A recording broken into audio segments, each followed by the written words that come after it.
এই ফরহাদ বাহিনীর ৫-১০ জন লোক যারা ছিল তারা গুলি করছে। এই গুলিতে একজন মারা যায়, আমার কাজিন বাইতুল্লাহ জিনিয়াস উনি মারা যায় এবং আরো এলাকার কিছু লোক আহত হয়।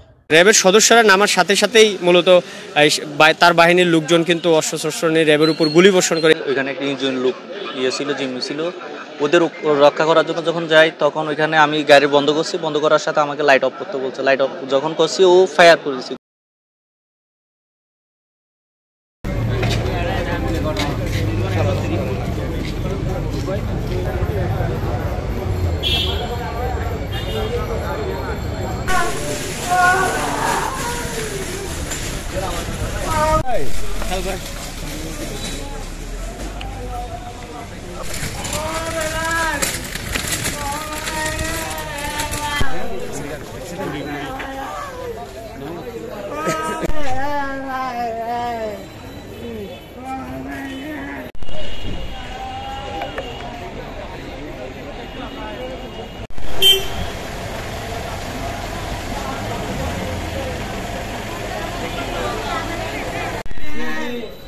বলতেছে তোমার মোবাইল দিয়ে দাও, টাকা পয়সা দিয়ে দাও। আমি প্রথমে মোবাইল দিচ্ছি না, টাকা পয়সা দিচ্ছি না, প্রথমে মারছে, মারার পরে দিয়ে দিছি।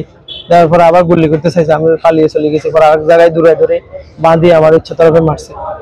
পরে স্যার গাড়ি গেছান যাই গলাগুলি হওয়ার পরে তারপরে ছাড়ি দিছে।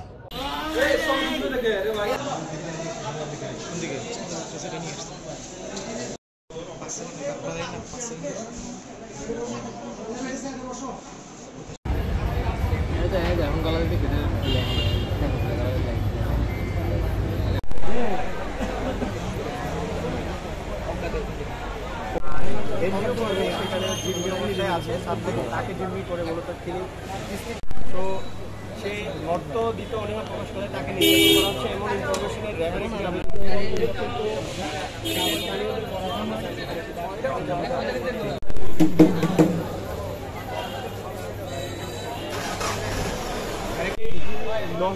দশ জনের মতো তাদের সদস্য ছিল, তারা মূলত র্যাবের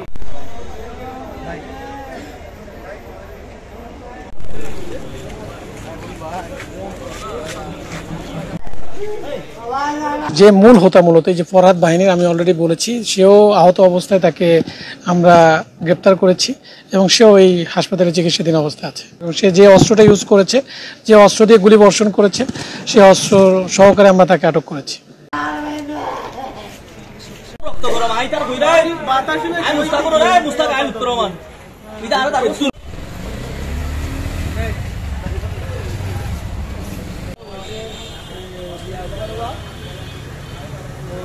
কিস্তিওয়ালা করিয়া মাল বাঁধি রেখে গেছি।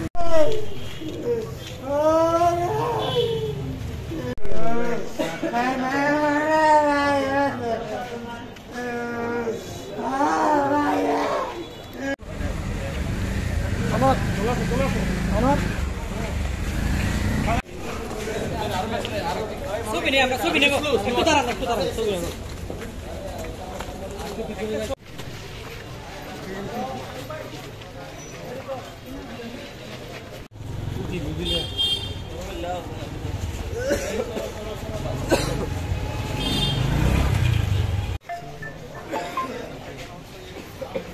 Hello.